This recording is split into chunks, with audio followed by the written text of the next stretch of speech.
what I would do is give us a couple more at-bats with Node.js, Express, and API construction proper. So we are going to do a little follow along and get things set up. And then what we'll do is we'll have you see how fast you can build an Express server with a single endpoint, and get it up and listening, and then hit that server and get it to return a response. It'll be a fun little exercise. One of the fun things that, like, sometimes, you know, I like to do with friends and stuff. It's like, how fast can you get something up and deployed on the web? I had a friend who was, so funny story, you probably didn't know this, but the first iteration of that note-taking backend that you use during your front-end project week, I had a friend come over on a Sunday evening. He was working on a React Native application to get like hired at a company, and they just told him to build something that's not super trivial. And I was like, okay, I'll build an Express server for you. So I put that thing together in like 35 minutes. And then he was able to start hitting it and get live data and stuff. So that's the origin of your note-taking backend that you use during that week. Because one day students were working on it, and they're like, hey, we need a server. And I'm like, oh, I've got one of those. And it just worked out perfectly. So one of those funny things. So yeah. And it has now since gone through the gamut, and of course gone through multiple iterations, and I've added features at the request of students along the way, including scaling the dynos, you turkeys. Okay, so questions and answers thread. Let's keep things clean. Nothing's worse than the Slack ether getting exploded with everyone answering the same answer to my questions. And I'm gonna go ahead and share my screen. So let me get it all set up proper.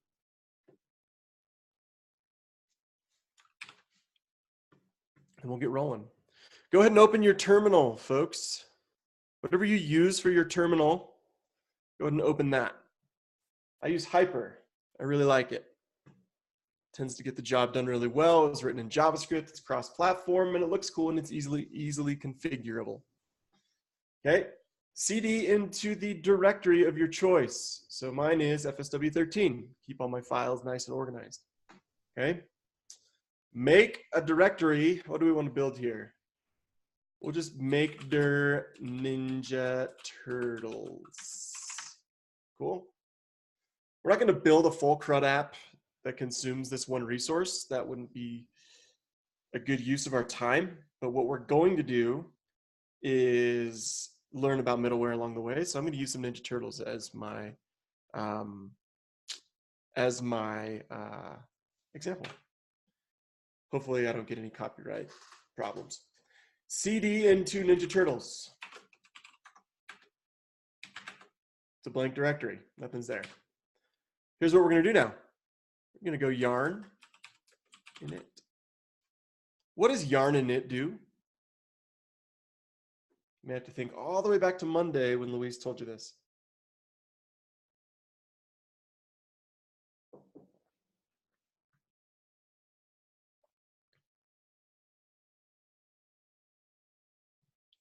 It does. It makes a package JSON.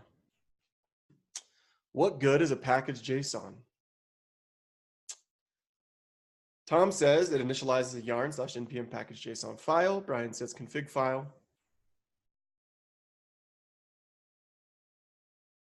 Okay.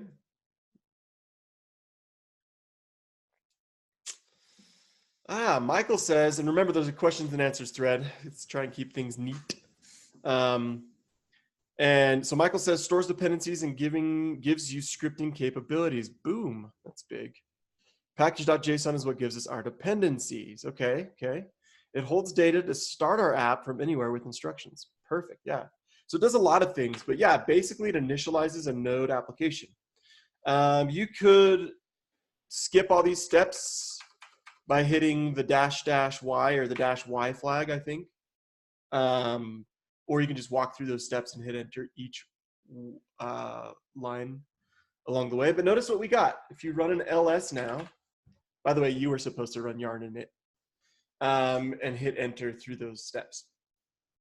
If you run an ls, you see that there is a package.json file. This is directions. It's a map. Okay, package.json is the conductor of your node programs. Any programs that are run using Node.js or front-end development with like React, you still are using bits and pieces of Node when you're in React land. You're using common JS syntax with import exports. You're using a Node web dev server built using Webpack. That's why you can yarn start. Okay, you can go and use npm that, via yarn to go and grab packages. And then what happens with our package.json file is it basically saves a mapping of all of the packages that are necessary for our programs to work. Okay, so when we build Node.js applications, we run programs like, we use things like NodeMom. In development, we use things like Express, right? These are NPM packages that live on the NPM registry. Node, or the package JSON, basically stores the version of the package that you want downloaded. So that way, when you run a yarn install, remember, it goes and reads the package JSON. The package JSON goes and sends off requests to the Node package registry to grab those Node modules. And that's why there's that installation step where it's like downloading package, downloading package, downloading package. Okay. Well, let's take a look at what this looks like. So if you don't have an alias yet for your code, for your what do we call it? Text editor, get one. Subl for Sublime. We use VS Code here. It's kind of the de facto editor at Lambda School. But let's take a look at these things side by side. But yeah, inside of that directory, I can run code dot, and it will pull open my package JSON. Notice that we have nothing too fancy in here. So we can go and modify this JSON object, but we can also modify it by installing packages and saving them to our code, saving them to our project. So the package we need for an Express application, what are some packages that we need to get this thing off the ground?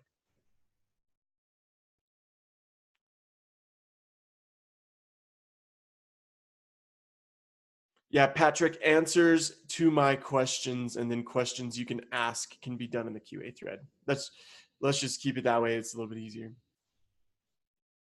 Yeah, if we want to make an Express application, we need to add Express. Yeah, so Michelle, just hit enter through all of those steps. Just hit enter until you can't hit enter anymore. And then you're done. If you want to get around not having to hit enter, just do a yarn init -y, I believe is the command. Or maybe it's -y, somebody can correct me on that. Yeah, we're going to yarn add, which is the equivalent of doing an npm install --save, okay? We're going to yarn add Express first. So go ahead and do that. Woo! Look what it just did for us. Look at our package JSON. It modified it. It wrote to that file. So when we ran that command, we went and not only installed the Express package in our node modules directory, we also now have a mapping for that package. So when we set up a gitignore file and we ignore all node modules so that we don't check them into Git, because you don't want to send up thousands and thousands of files to Git, because that's what these node modules are. Look, we just installed Express and we got all this stuff, right? It's kind of a bummer. So you don't want to check that into Git. So you'd run that git ignore and it would go and ignore your node modules from your Git history, right? So then how do then other developers get your specific dependencies? How is it that when you're forking our repositories at Lambda School that you're forking them and then installing these dependencies? Well, you run a yarn install or npm install, right? And it will go and read from your package.json and install the dependencies that you need for that project. So that's what the package.json's primary use case is doing that. So the next thing we're going to do is we're going to install a dev dependency. Who remembers, I'm going to have to look this up myself. Who remembers the dev dependency command for Yarn? Is it --dev? Somebody help. Very good question, Patrick. Let me answer that in 1 second. Yarn dev dependencies. Yarn add --dev. Cool. Where did I look that up? Well, the documentation. I just did a quick search for dev. Using --dev or -D will install one or more package in your dev dependencies. So Patrick, this is going to help answer your question that you just asked. Okay. So let's yarn add nodemon -d. Okay. Now, what is this going to do for us? Well, it's going to create a developer dependency or development environment dependency that we would not use in a production environment, that we are just using for deving. Okay? So there's a difference. Developer environment, a dev environment, and a production environment are two different things. One is designated for the developer, right? So when I went and just ran -d, it went and installed this dependency inside of my node modules. So I have that nodemon package locally somewhere in here. One of these should be nodemon, but it also, it added a mapping to that for intents and purposes of just development. Now, when we go and run this for production, the only thing that your package.json is going to care about for a production environment will be anything in the dependencies object. So there's a difference. Anything that your app relies on for the users to see and interface with, so like, for example, a React application requires React DOM, right? Those would be dependencies, okay? Anything that's required or not necessarily required, but like good for a dev dependencies or a developer environment would be in the dev dependencies. Nodemon is not something you would ever want in production because there's the only reason it's there is to watch files. When you save files, it makes changes and refreshes your server, okay? So last thing we're going to do to this package.json script, and remember, this should all be pretty much review, and hopefully some light bulbs are going off. So hopefully some people are just like, let's get to the good stuff. Either way, there's plenty to learn still, okay? We're going to use this thing called scripts. Actually going to be an object, okay? We need a developer script here. Casey said I missed exactly what you typed. Is it yarn add nodemon -d or --dev? I use -d or --dev is the equivalent. Yarn add nodemon. No daemon or nodemon, you decide. Oh, cool, yeah. There's a lot of cool things that just came out with Create React App too. I had to teach about that last night and I hadn't even like dove into the package, but okay. What is the one for scripts? This one right here.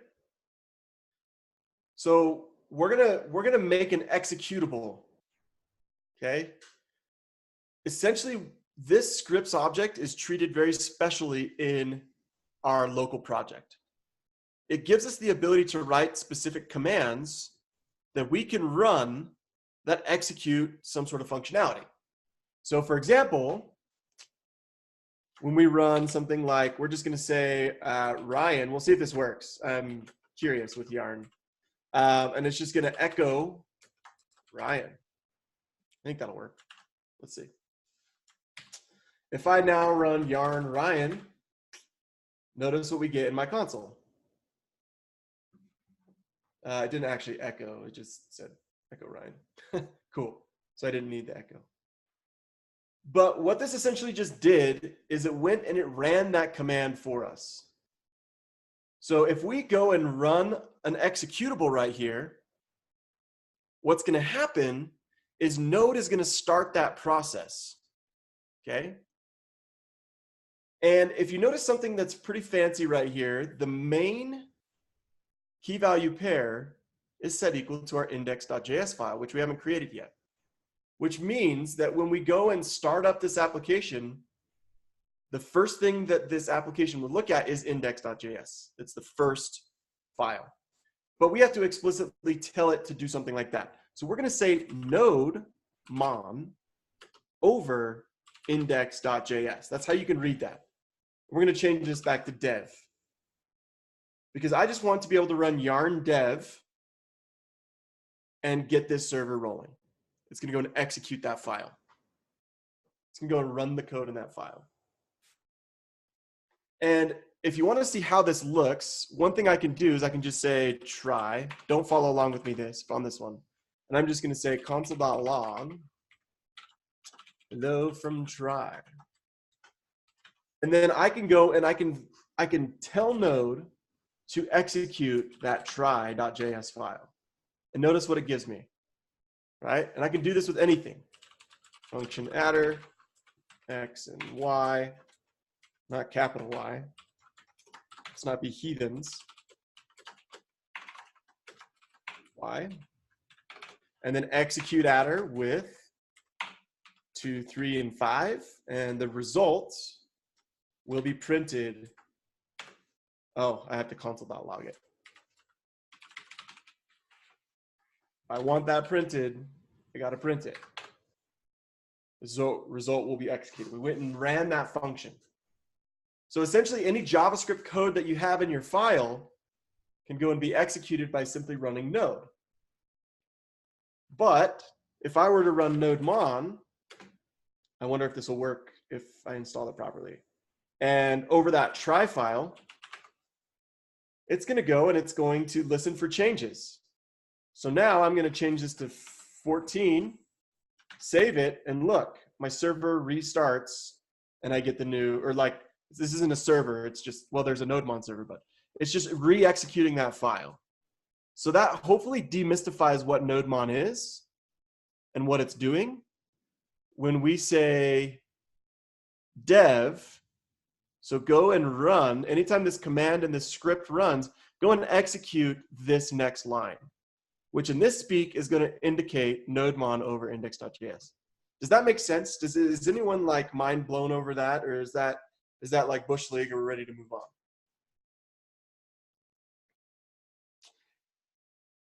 Yep, no problem, Michelle. I'm going to slow down at, yeah, this next part I'll slow down for. Thank you for calling me out. I love that. I love it when students are like, hey. Patrick said, I missed adding scripts. Do we just type this in manually, or is echoes what it gives you? I just typed that in manually. I typed in echo. Zach looks like he answered that too. So at this point, you should have something in your package JSON. Ooh, NodeMon crashed because it's like, we can't find that file anymore. So in your Ninja Turtles project, you should have this all ready to go.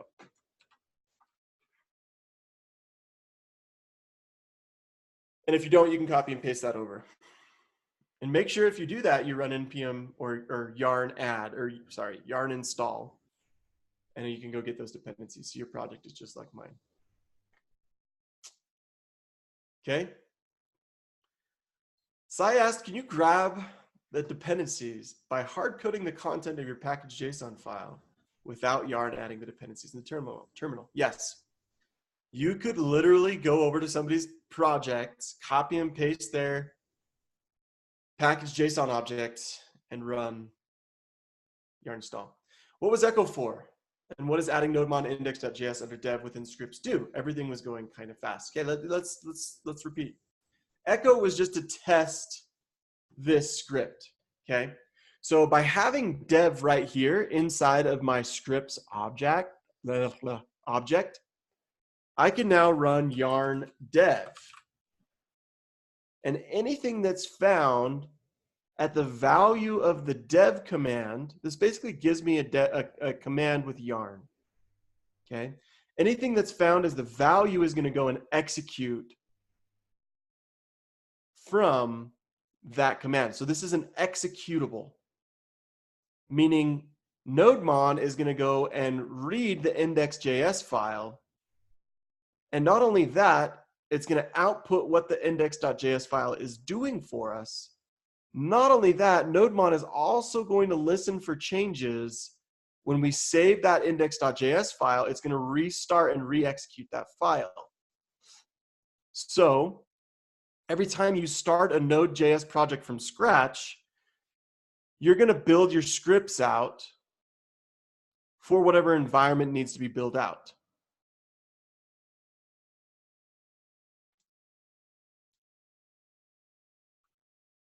So now, if I were to run yarn dev, we're going to get an error because you tell me, why am I getting this error? The git ignore file, by the way, is just for ignoring files in your Git history, ignoring directories, packages, things that you don't want checked into Git. So Git will ignore those things. Yeah, so the question was, why is my command yarn dev breaking? Well, the answer is that I don't have an index.js file. So let's go build one.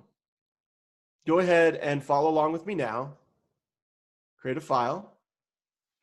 Call it index.js. Why is it called index.js? I mentioned it earlier because that's what our main is called. And you can change this to be whatever you want to call it. If you want to call it main, but yes, Webpack does love that name as well. I mean, Node loves the index. Index.js will be something you use a lot. You used it a lot in Redux.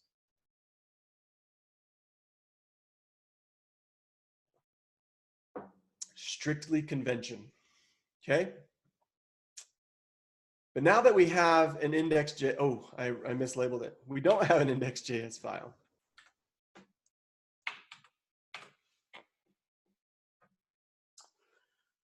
We do now. And look, NodeMon is waiting for changes before a restart.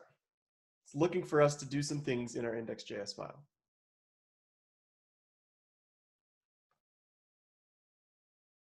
Yeah, basically, that's a very good point, Terrence. Basically, dev is a shortcut keyword, so we don't have to type out yarn nodemon index.js, right?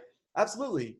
So when you run like yarn start in your React projects, go ahead and look at the package.json file for your React projects from here on out. And notice what commands in your scripts that you have available to you. You have 4 that come with CRA. Okay, don't do that now. Do it in your free time. Go back and stay curious. Be curious on these things. Okay? Moving right along nicely. Now, your task. We have NodeMon watching for changes in this file. Your task is to pull in Express. Instantiate your server. Build a get endpoint to the root that returns the string hello world to the client. Client. Call server.listen with a port of your choosing.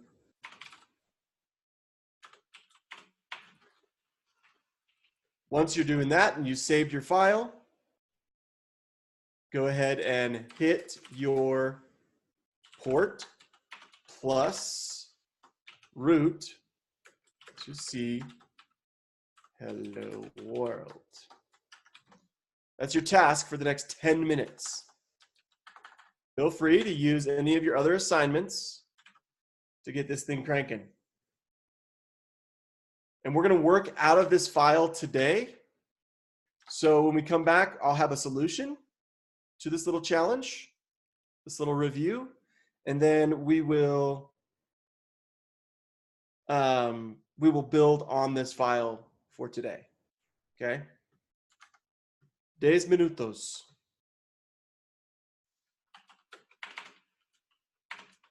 Pop quiz on a Wednesday morning? Are you kidding me, Ryan? I love you. Love you all. Okay, see you in 10.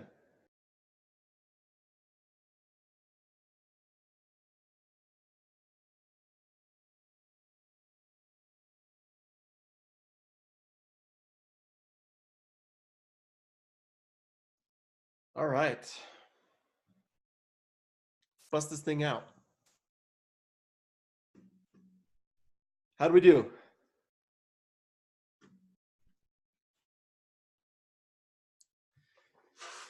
Pretty good, I hope. Nice, Vera. Caitlin, we're allowed to see the thumbs up. Everyone's thumb upping so far. There's only 2 people that have said. So, yeah. Good little review exercise just to kind of go back over and actually physically type this stuff out. This is something you will not get away of in Nodeland. So being able to do this from scratch on your own, maybe even looking at an example that you've previously built for the first little while until you can memorize it. But yeah, we're just going to require express. Now I'm doing it from scratch. And then we say const server equals express. Didn't have any configuration, no cores or nothing yet. And I don't know if I spelled instantiate right. I probably got it wrong. Let's build our endpoint, server.get the root. Don't forget the homies. Represent. We'll just say res.send.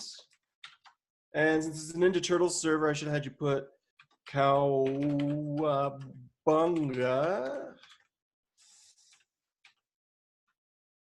Now we call server.listen on a port of our choosing. You could define your port here and say const port equals 9000. Okay. And then throw in your port callback. What's cool about this callback is you actually get an error. You don't need to worry about that for now, but you can get an error in there that you can report on. But for now, we're just going to say console.log. And we're going to have this string and say server, or what's another Booyasaka? How do you spell that? How do you spell? I'm going to have to look it up now. Ninja Turtles catchphrase, Booyah Kasha. There it is. Cool. Booyah Kasha happening on port. Check it out. Everything worked. You should have seen this little thing print. Now we can go test just right here in our browser. Or if you tested with Postman, 10 points to you. But you can go to localhost 9000 and hit the root. We got cowabunga. The ability to do this in this amount of code is amazing, okay? Node has granted us, and Express have granted us the ability to do this so trivially. If you come from C or basically almost any other language, trying to build a web server, it was constantly a headache, very, very long time. We have virtually, 7 lines of code-ish that actually have code. Now that I opened my news app while you guys were coding, I'm getting all the alerts. Big Dodgers fan, so if you're into baseball, cool. So yeah, that's all I wanted you to do for that to get set up. Now we have a file that we can all work out of together. And let's talk about it for the next 13 minutes, and then we'll take a break at the top of the hour. because we're going to introduce today's topic of middleware. So if you go to learn.lambda.com, by the way, sometimes Zoom bugs out when I'm dragging things across screen. So let me know if my screen gets all glitchy and I'll fix it. But over at learn.lambda.com, you'll be able to find today's topic, which is about Express middleware. There's a reminder there of why we're covering this, so you can read through that. But diving into what middleware is, basically everything we do in Express is essentially middleware. It's a buzzword, something you're not going to get away from, okay? Middleware is, the way that Luis likes to put it, and I kind of like this example, it's kind of like an array of function calls, okay? So it's just like a queue of function calls. Like we're going to execute things in a very specific order. And we have seen this already when we said server is set equal to express, call server.get, call server.listen. There's an order to all of this. What happens when somebody requests the root endpoint?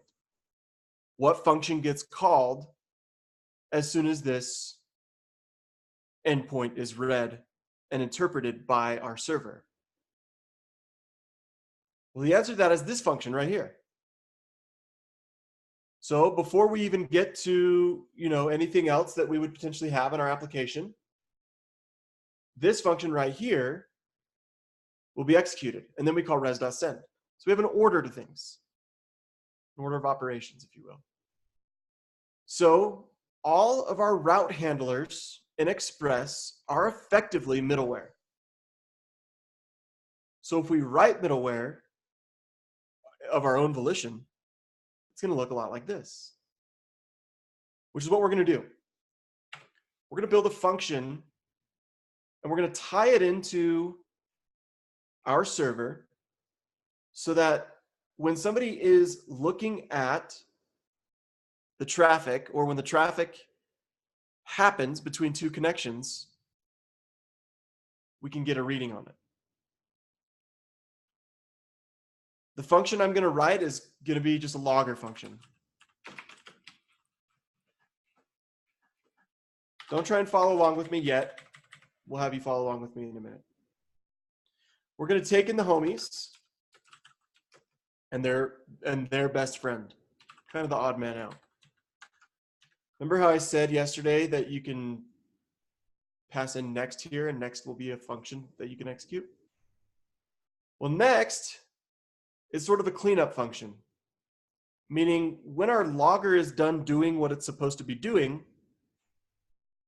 we call next to jump into our next piece of middleware. Okay? That's virtually what next is doing. Next will be called in every piece of middleware we build.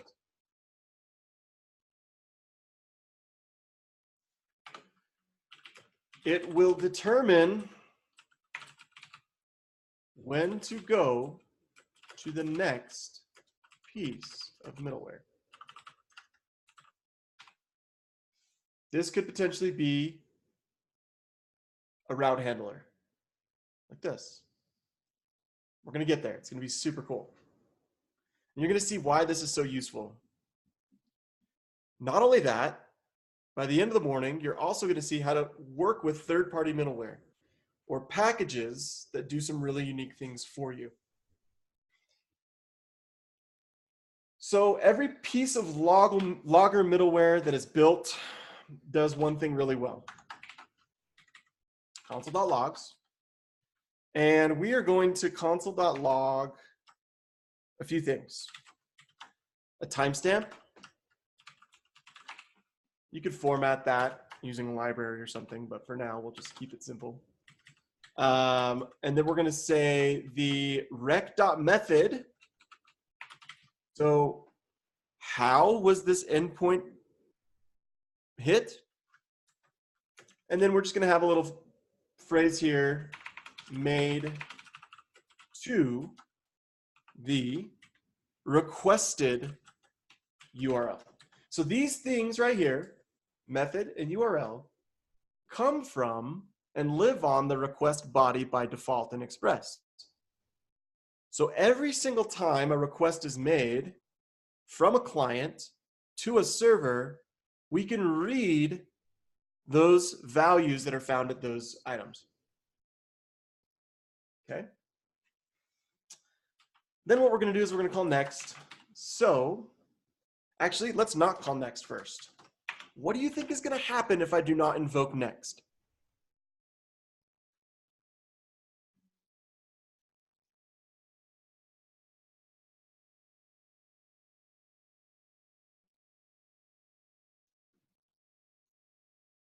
It stops. What else? Let's get some guesses here. Based on what the very little information that you know about next, Vera is, yeah, an infinite loop. Okay, I like it. Yeah, based on the inclination of the very little information that you have about the next keyword, the next function, we're just going to process over and over and over again, and it won't go into the next route handler. Alejandro said it perfectly. So let's try it. But first, we need to plug in our logger middleware into our server. So what is the method on Express that allows us to plug in global middleware? You used that method yesterday. I may have just given it away. I did not even mean to do that, but I emphasized the word. Server, whoa, all caps, much. Server dot. How do we plug in a piece of middleware that's going to be in existence across our entire app? Yep. That may or may not have been obvious, but you were using this yesterday, and we're just going to use logger. Okay? So we basically just said all endpoints in our application will go through the logger keyword, or the logger function. Okay? And Node is clever enough, rather Express and Node together are clever enough to recognize that this is middleware. So they're going to feed this logger function rec res and next. Cool? Let's see it happen. Moment of truth. Local host. Niner. Ha. I'm trying to pull my screen up so you can see. Ain't nothing gonna happen. Okay? That's a problem. Let's fix it by calling next. We probably did get the log. Yeah. Timestamp get was made to route. Cool. Let's clear our logs. Command K is the, or Control K is the item that I use for that. Okay, let's do this again. Cowabunga worked, and hooray, in our console, we have a timestamp of what request was made and where the request was made to.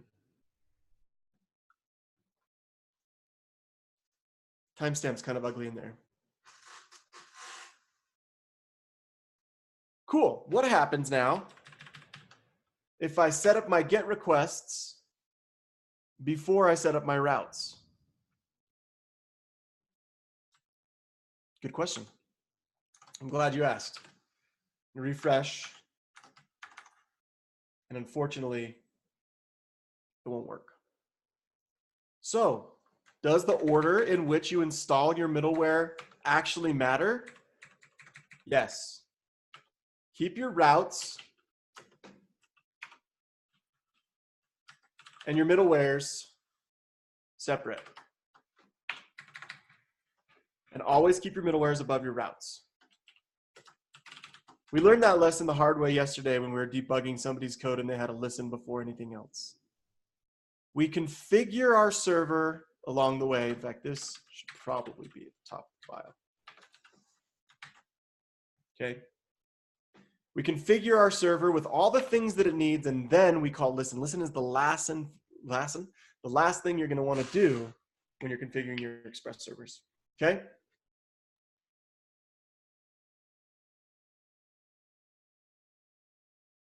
Last thing that I want to say before we take a quick little break is that you can consider this global middleware.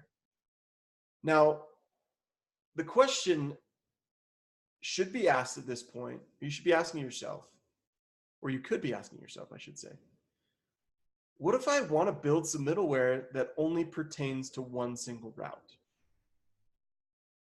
Well, the answer to that would be that you just pipe that middleware in between your request URL and your route handler. And you can have as many pieces of middleware plugged directly into your local route as possible. So instead of doing this right now, let's just say we only want to log, which is kind of, you wouldn't do this for a logger function. Let's just say we only want to log if get is called. And I'm going to say Rafa.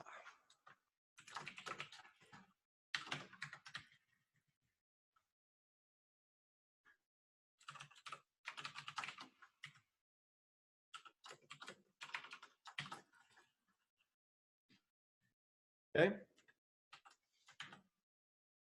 Now, if I go back to my browser and I make this request to Rafa, notice that in our logs, we don't get anything. But if I go and delete Rafa, our middleware works. That is because we plugged this in locally to this route. So that is step 2 to learning about this process. And we're going to build a function that's actually useful together to get that to work. So go take a break. When we come back, I'll give you all this code to update your server with so that you can look at and take with you and tuck underneath your pillow and dream about it at night, that we can work with it together as a crew. So take a $5. We'll come back and we'll let the real fun begin if you haven't been having fun already.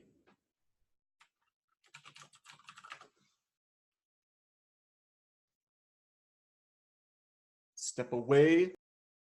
Late. Hopefully y'all are coming back. We're about to have the fun begin. So let me get you this code, ship it. I'm going to ship the code. So your server should look exactly like mine at this point. You should be able to go and grab that and copy and paste it with no problems. And yeah, we're now going to dive in. We're now going to just sink our teeth into this and make it kind of come to life. And we're going to add some functionality to our servers that, you know, we kind of build on our own. There is nothing more empowering than being able to kind of customize your software, right? If we didn't, I mean, you don't want to have to do it from scratch, which is why we use Express in the first place. But there is a sense of empowerment. Oh, I sent that to the wrong person. Sorry. Ha, I was talking to Sabrina during the break. And I just realized I didn't copy and paste that. Lol. So there's nothing more empowering than being able to go in and tweak your server to make it do what you want it to do. Ooh, why does your log mention a favicon? So there's a default setting in some browsers that prefer you to have a favicon, which is, if you don't know what a favicon is, just go to any like URL and you can look up in the tab in your browser. For example, Google, it's like Google catchphrases for Ninja Turtles, has a little icon right there. That's what a favicon is. So it's just requesting that, and you're going to get errors on that and stuff like that. So it'll make a request for that automatically in some instances. So Not a huge deal. Okay. Okay, here we go. Let's dive in. Let's build a piece of custom middleware that actually does something useful-ish. Let's see. We're gonna take this, and yeah, we'll use that in just a second. So we're gonna build a little greeter middleware. And this greeter middleware is basically going to accept a request from you. It's going to manipulate or mutate that request and then print a string back to the person that requested. So everyone follow along with me now. Give yourself some space between the logger and where you're using the logger. Okay. And we're going to write a greeter function that takes in the homies and the next.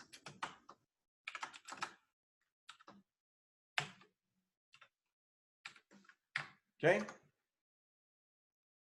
Now, remember, rec is just an object. How do I add a property to an object in JavaScript? How do I create a new property on an object? Vanilla JS. Rec.propName equals value. Ah, David's thinking in prototypes. I like where your brain's at. Object.assign would create a new object, but we don't want to do that. We don't need to clone it. We're going to just mutate it. Mutability of objects is not all that bad. I know we just got done telling you in Redux, don't mutate the objects. But in Node land, in some instances, it's okay. I'm just going to mute everybody real quick. Sometimes we have accidents and unmute ourselves. Okay, so we're gonna modify the request object. Okay, we're gonna give it a new property name called section.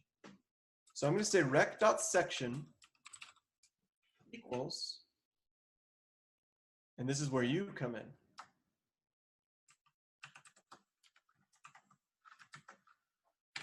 Okay.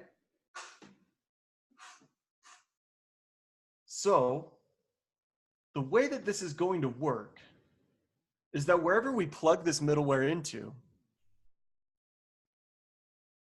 the request object is going to get modified as soon as that request is made.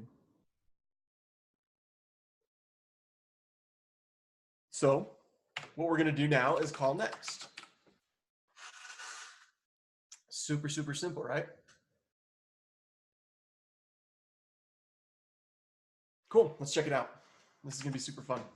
So now inside of our, let's make a new route called section.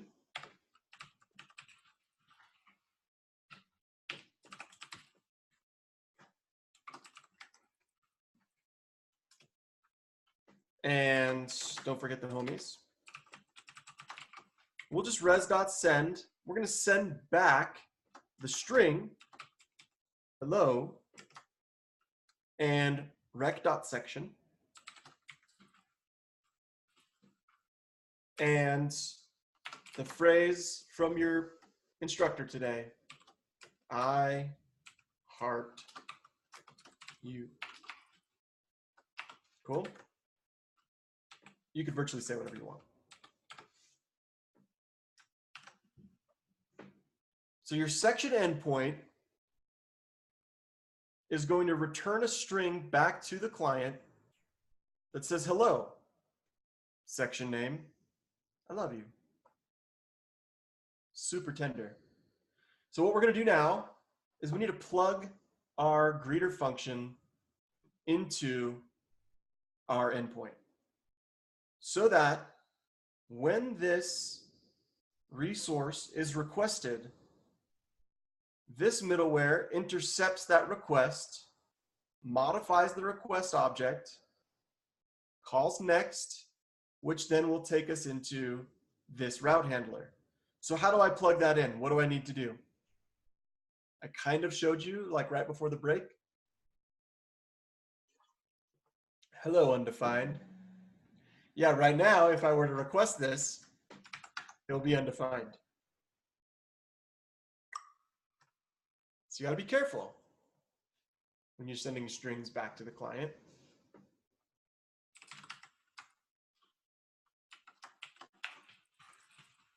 Hello, undefined, I love you. Love you too. Okay, we have to wire it up. We have to make it so that this greeter function intercepts us. So we have to plug it in right here. Do that. And let me bump this up a few. I'll do that right here if I want. Okay, just so that you can see it closer to one another.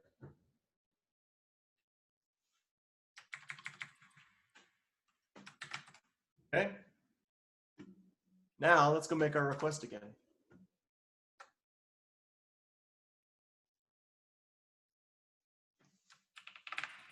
You seeing this?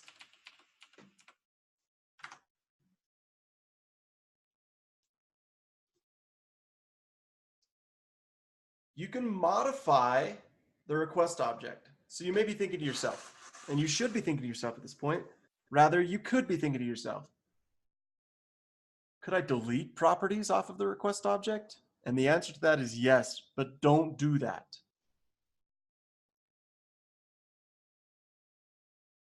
Patrick asked, could we do greeter.request.section? I see where your head's at. I don't think so, because it wouldn't recognize that as middleware. Remember, everything lives and dies on these arguments that will get supplied to this function as Express is calling this function.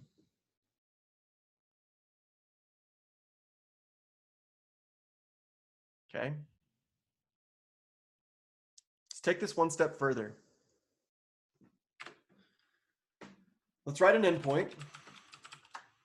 Just another getter, classic getter. It takes it, it's going to be a name and a special name of your choosing. So this should be a good refresher for yesterday. Now, this endpoint's job, sorry about that. I have to call you back after I'm done teaching. This endpoint's job is to simply send back the response of rec.name. Here's the kicker. We need to pull this name off of rec.params in some middleware. So you're going to build a function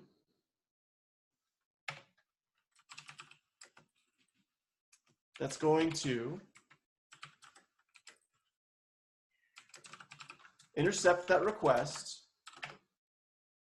modify the param that comes off of the rec. So modify rec.params.name. Okay.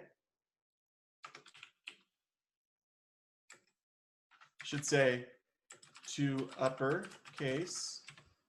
Then set new name yelled on rec.name. Move into next piece of middleware. This will be a good exercise in reminding you how we get data into our endpoints. And then you need to plug it in here. We'll go ahead and do that for you right now so that you don't forget. So yell, when we request name at your name, so you're going to put your name here.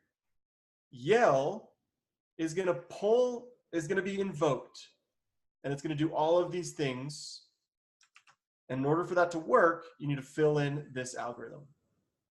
Okay? So let me leave this. Let me start by getting rid of some of these. Okay?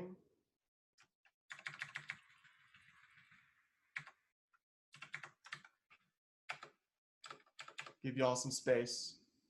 And I'll leave my screen up. Should look a lot like that. Okay? So modify, this is your algorithm. These are your steps. You didn't think you were going to be doing a bunch of like vanilla JavaScript-y things today, did you? But it really helps us see the process of how these middleware functions work. So hopefully breaking it down like this really, really helps us see all of the information. And then Patrick mentioned, so since it's between our route and our homies, we have middleware. Yep. But in this case, what you're trying to do with that line that you're mentioning is you're trying to invoke the function in a different way. That function is going to get invoked by us or inside of your middleware. And so by design, that's kind of how middleware works. So we can muse on that a little bit more later. I'll give you 3 minutes to try and get this exercise put together. Maybe 4. 4 is probably fair. And then we'll meet back and we'll start talking about the global middleware stuff. It's really, really fun. Third-party middleware. You can get you a timer.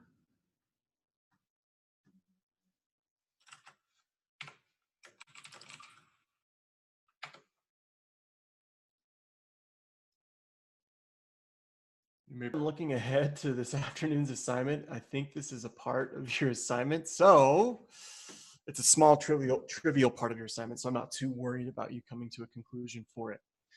But I'm going to write this out so that y'all see it. Okay, so when we get to yell, we should have a name on our URL. So we're just going to say const new name equals rec.params.name.to uppercase. Now we're going to say const name, or sorry, not that. We're going to set on rec the name prop, which is not used in any other way. So this is a new property we're adding to the request body.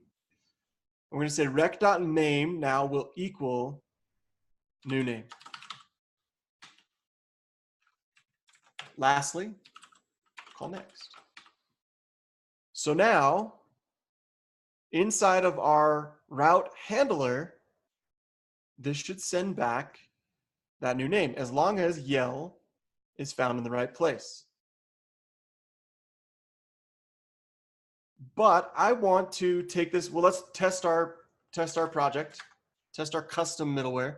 By the way, this is all called custom middleware. It's middleware that you customize, that you write. And like I said, it's super duper empowering. So name needs to be your name. So whatever gets thrown right here will become that colon name. And look, it uppercased it and sent it back to me. This is so fun. This is why programming in Node and Express is so awesome, because you get the chance to modify things the way that you would like. You can build your server, and you can also do whatever JavaScript can do with it. Okay, so how did we do on that little exercise? I know it kind of stretched us a little bit to apply a lot of principles that we may not be super current with, or something that we haven't done a lot of. How are we feeling at this point? I just want to get a quick pulse. Let me just get a poll in the Slack. How you feeling, friend? And then just a quick scale of 1 to 5. This will be anonymous. But yeah, a quick scale of 1 to 5. 1 is you're feeling in the weeds, overwhelmed. This is too much information. 5 is I could teach this to my 15-year-old nephew or niece.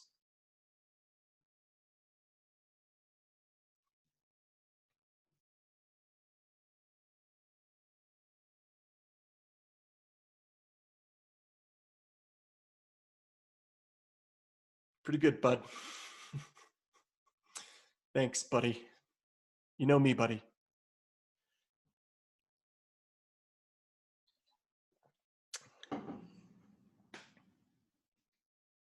Okay.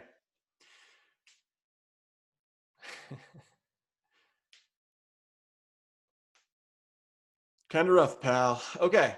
It all sinks in. You get a chance to do this exact thing. These steps now, like this is labeling what's going on here. Yell is simply intercepting that request, creating a constant variable based off of the rec params.name. So rec params.name will be whatever comes after name. This could be Eri, could be Gandalf, could be Jonas.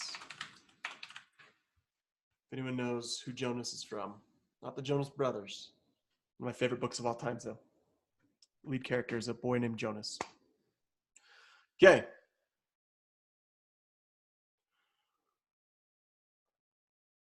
Only a couple of us are 2s and 3s, and that's okay.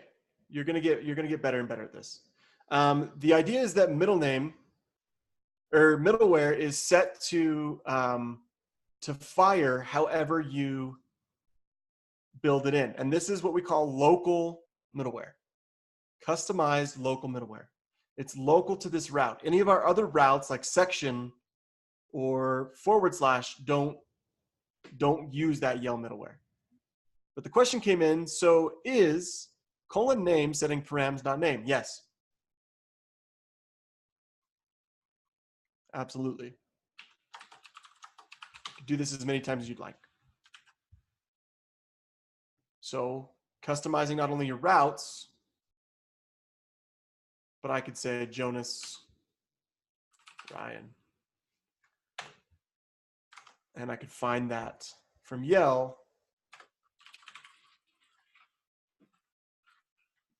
Look and see what our params does now. When I hit that again, we get the params object. First one's new name is Jonas, new name is Ryan.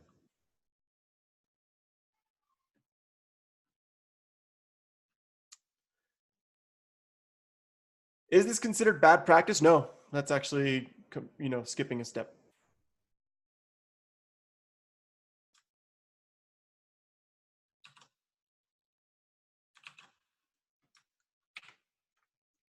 I would say it's considered good practice. Best practice? I don't know about that though. And yes, the giver, whoever mentioned that gets 20 points. Okay. So last thing to note before we move on, scrap a lot of this, not scrap it, but what if we wanted greeter and yell to fire in the same route? Let's get rid of new name. That was just an example. Well, just pipe it in. So what are the order of operations here? Get request was made to localhost 9000 / name at whatever comes after that URL. Then we call yell. And then on line 28, physically, what line of code is Express going to move into? Where is it going to go after this? Think about the order of things here. So yell is going to call next. Where is it going to go?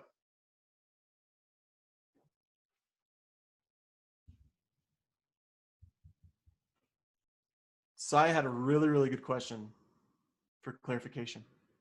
Yeah, it's going to go up to line 16 on greeter. The question came in, so the values of the homies of yell, I love that we call them the homies. Luis is a genius. Yeah, Tom, let's not get cheeky now. But yeah, that's the idea. So we're going to move into that next function call. So the idea here is these homies are going to be the same for every single one of these requests. So at the time that we call yell, this res and rec will be the same as then as we step into this res and rec, and then when we step into this res and rec. Let me draw it out. It behooveth me to draw this. So first step in the process is right here. This is what we call 1. Then we're going to move into yell, okay? Which is going to route us all the way up into the block of this function. We're modifying rec and res, doing our thing, and then calling next.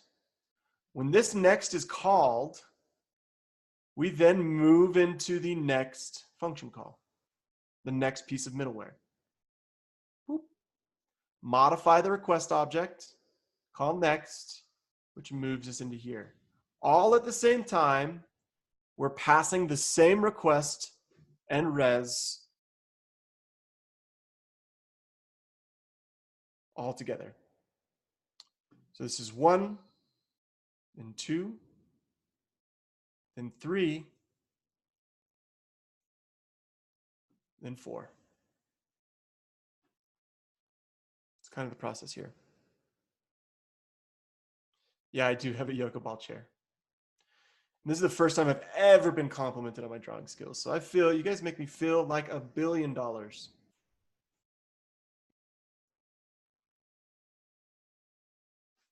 Screenshot for posterity. Nope. Got it.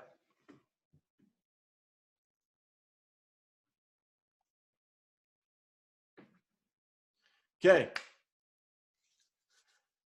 Now let's kind of shift gears because we have learned the hard part. And I want us to talk about a couple of things. Remember how we built this kind of turdy looking logger? It's printing out ugly string in the console for us. Let's get a package that makes this work a lot better. One that looks better, works better. We're going to go to, and it's found in Training Kit, so you can see this.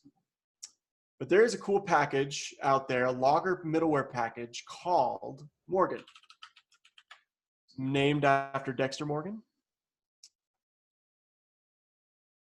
My very favorite serial killer who kills serial killers. If you haven't seen Morgan, or Dexter, it's awesome. So this is a logger middleware. And it does exactly what you think it would do. Takes some sort of format. You can provide it tiny, or you can provide it a string like this that customizes your idea. But I'm just going to use this combined format, which is really fun. Combined is actually akin to an Apache server. So if you've ever used like a LAMP or a MAMP stack, you know what I'm talking about. If you haven't, ignore what I just said. But yeah, we're going to get rid of our logger middleware. And how do we install packages into our projects? Hype. How do we install packages?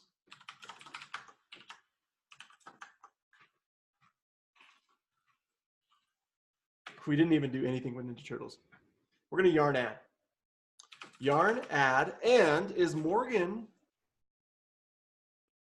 I guess I'm not going to ask this question. I was going to ask, is it a dev dependency or a regular dependency, but I don't even know the answer to that.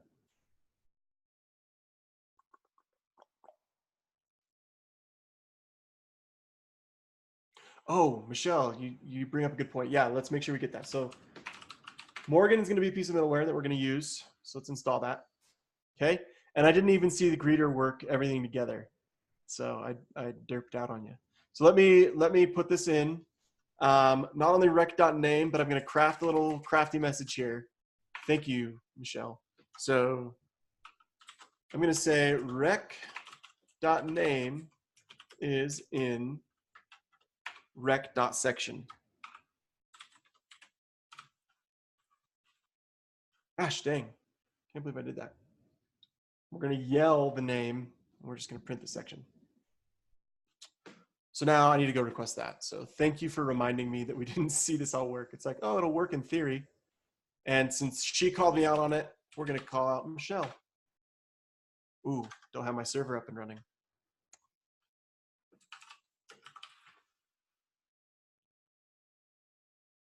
Come on now. Logger is not defined. Of course, it's not defined. Where am I using it? Oh, rec.use, huh? Server.use. Okay.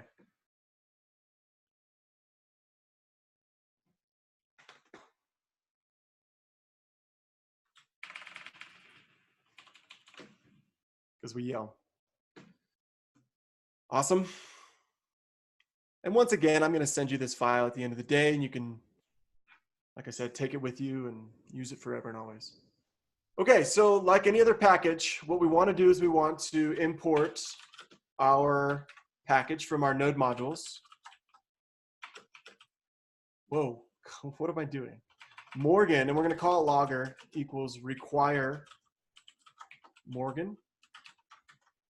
And then I'm just going to say server.use logger, invoke the function with a combined video. Whoops. Got to be a string. I didn't mean to do this. Sorry, I went real fast there. Jeez. Oh, strings. Terrence, you're a genius. Okay, here we go. And we can go look at our beautiful little Morgan middleware. On October the 3rd of 2018, at this timestamp, a GET request was named to the endpoint name/Michelle via HTTP1 protocol using a Mozilla 5.0, Macintosh, Intel, Mac OS X software using Apple WebKit, because Chrome uses Apple WebKit, like Gecko, Chrome, or Safari. Look at that information that we just sniffed out of our request.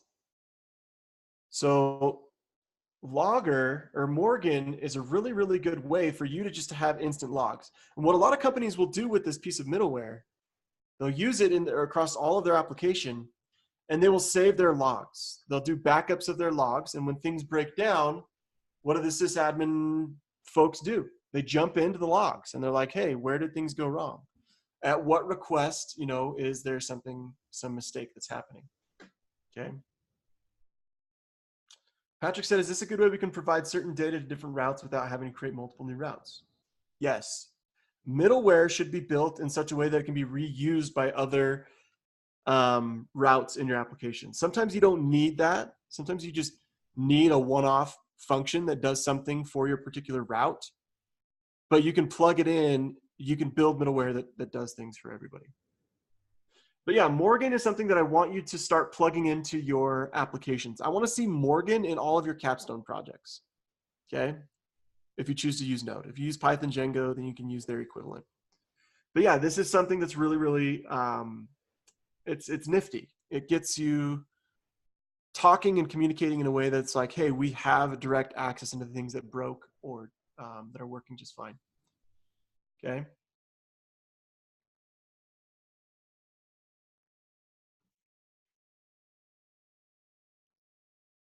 If you're getting those deprecation warnings, just follow. They're just warnings. So just follow the directions from the warning. Use a specific format. It's asking you to use default, I think. You can supply this function with something. It said tiny earlier. I don't know what tiny does. Let's figure it out. Yo, Morgan. I'm going to make the request. Come on, I thought I had that. Did I minimize it? Change this over to Terrence.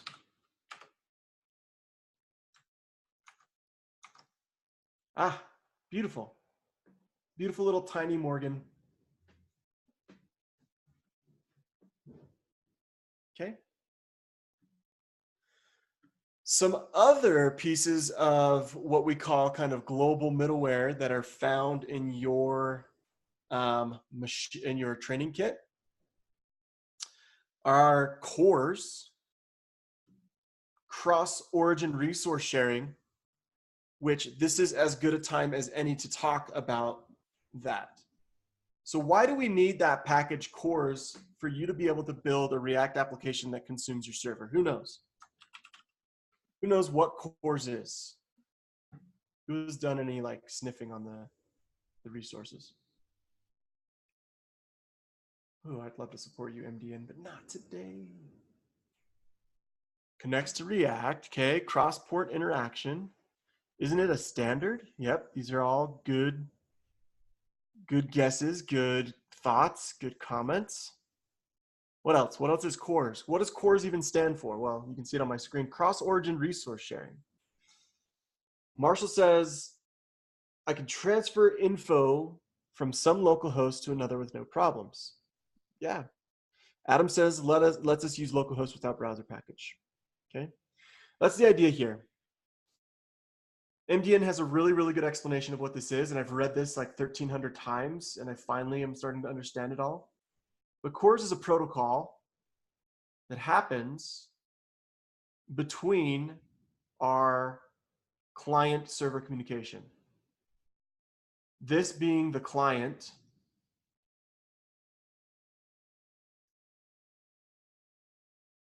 okay? This being our server. Servers are very protective of who can interact with them by default, okay?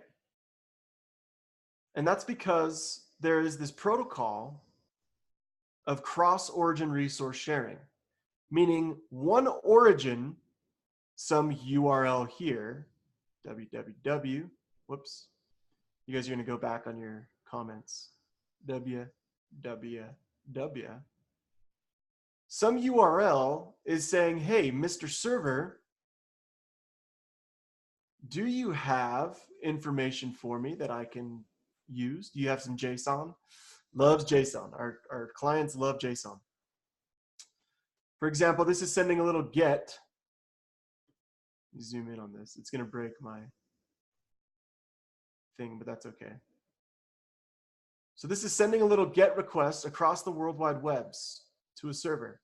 It says, hey, has JSON? Do a little has JSON. Has data? Has images, has text, has media, right? Web server has a process where it's like, I want to send that information back, but I need to know who's asking. So it protects you as a node developer out of the box from somebody making a request to your API that is not by default authorized. So we use cores when we make requests from different ports. Now, browsers like on our machine, like Chrome and Safari, they have some configurations to make GET requests to endpoints that are hosted on our local machine. It's not like we're calling from a different port. It's just saying, hey, this browser wants this information. But if you have a React application that's running on localhost 3000, and you have a Node application that's running on localhost 9000, those are different origins. Those are different ports, and cores enables that communication. And that is all the time I'm going to spend talking about cores, because you'll learn a lot more about that in coming days.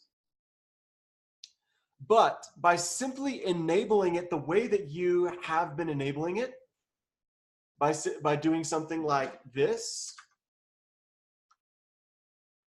and saying server.use cores,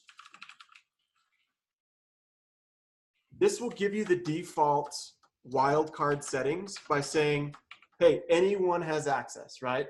You don't need to type that in. You just need to use the default. But you can lock your server down and say only certain ports, only certain URLs actually have access to my API. Okay? And there's plenty of other things you can do. You can configure headers and things like that. So CORS is really nifty. Use it. How do we use it? Well, like anything, yarn add CORS, const CORS equals require CORS. Doesn't it need to be in quotes, Ryan? Yes. Buddy. Now we can use it. Is that where API keys come from? API keys are different. Hold on to that. Take that question, Patrick, and find a directory in the backside of your brain that's found like top of your neck somewhere and file that there, and then draw on that directory in a couple of weeks.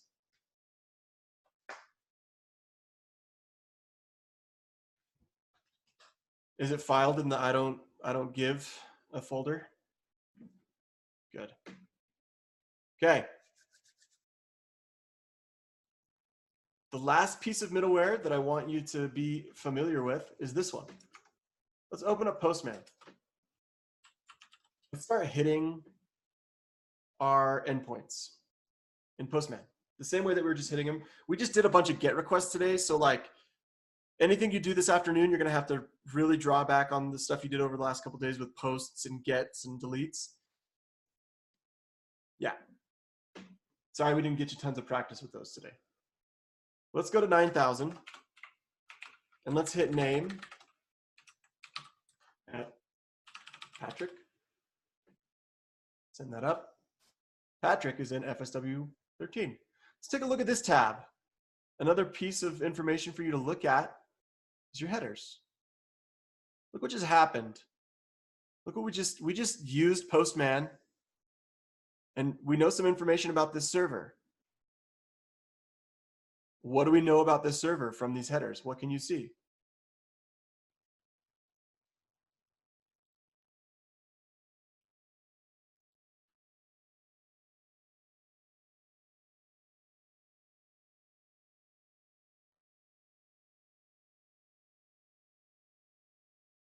Ha. When the server, or how the server is powered. Yeah, when it started running. I think that's when we made the request. Somebody can correct me if I'm wrong on that. But yeah, that's not good. Yeah, we can see the content type. We can see, you know, what it's allowing all ports right now because CORS is allowed. So like I said, this wildcard, that's not good. Okay, you can lock that down with CORS. But yeah, you can see the content type, like what's, you know, you can say, you can change this to only accept JSON with CORS. So you can change these headers, okay? But the bad information that we're sending back is this, information that we don't want people to know about. If they know what our app was built in, they know what potential vulnerabilities are. And they is hackers, okay? So every single one of your Express servers should have an installation of the next piece of global middleware we're going to talk about. Helmet. Helmet.js. Helmet band. Helps secure Express apps with various HTTP headers. Cool. It is that easy. Let's do it. By the way, you don't need to follow along. I'm going to once again give you this at the end of the day. So yarn add helmet. I'm going to refresh our server. Go back to our server. Get us our helmies.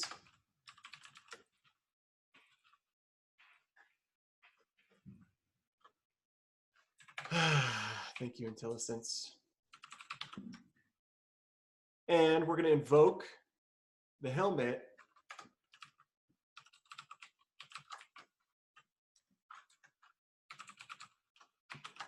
and then after this, we're going to be done for the day and you can take lunch early since we ended late yesterday.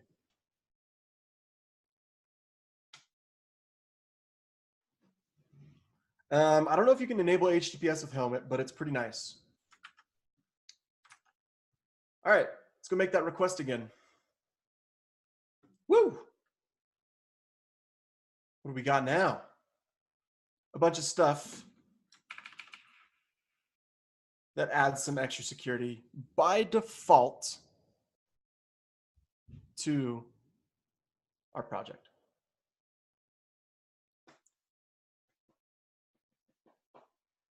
No more express information. Yeah, the other option for Morgan was combined. Thank you, Vera. Teamwork makes the dream work. Is there anything wrong with doing this? Server.use Morgan combined, logger, cores, helmet. Whoa. Brock, I want you to try it, and I want you to tell me if that works. If it works, there's nothing wrong with it. It did? Ha! You're a champ. Do it, then. It's like, let's just configure one call. Coors. Helmet. Delete.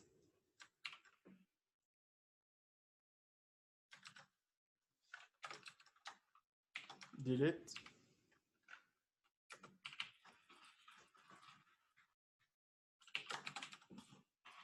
Almost called you Bork.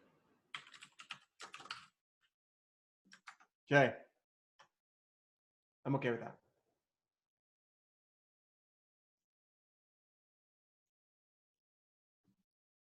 Whew.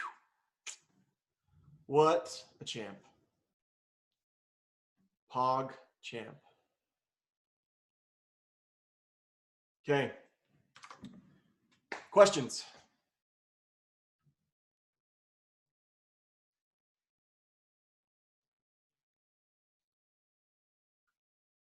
Let's look at your afternoon assignment, and I'll let you go.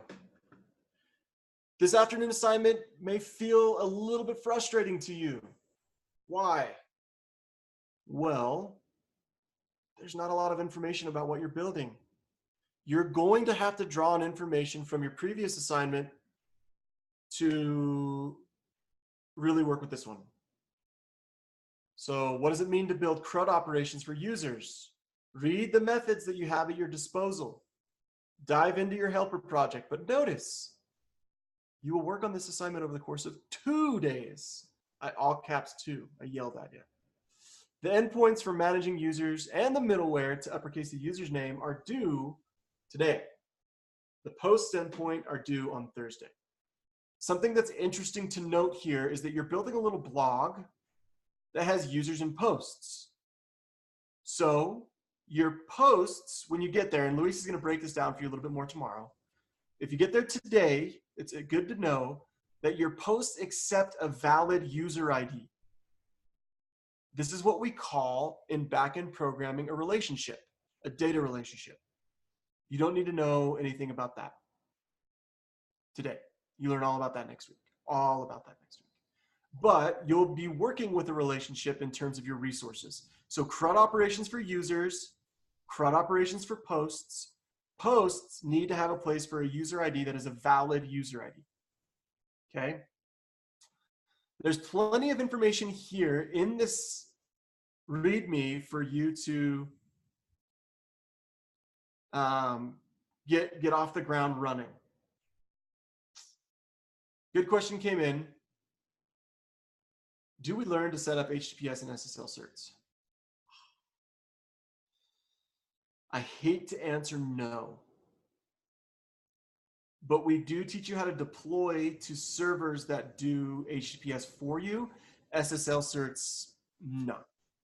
Those are typically tasks that are not reserved for more entry-level, mid-level employees. They're usually reserved for like senior level architects and, you know, tenured engineers.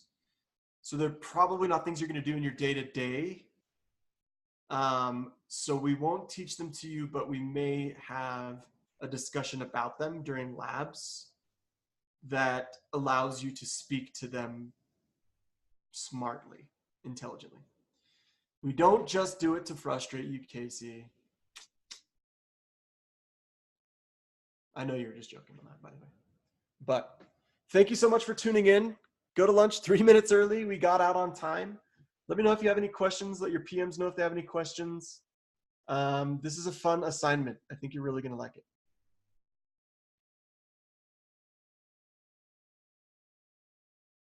Have a good day.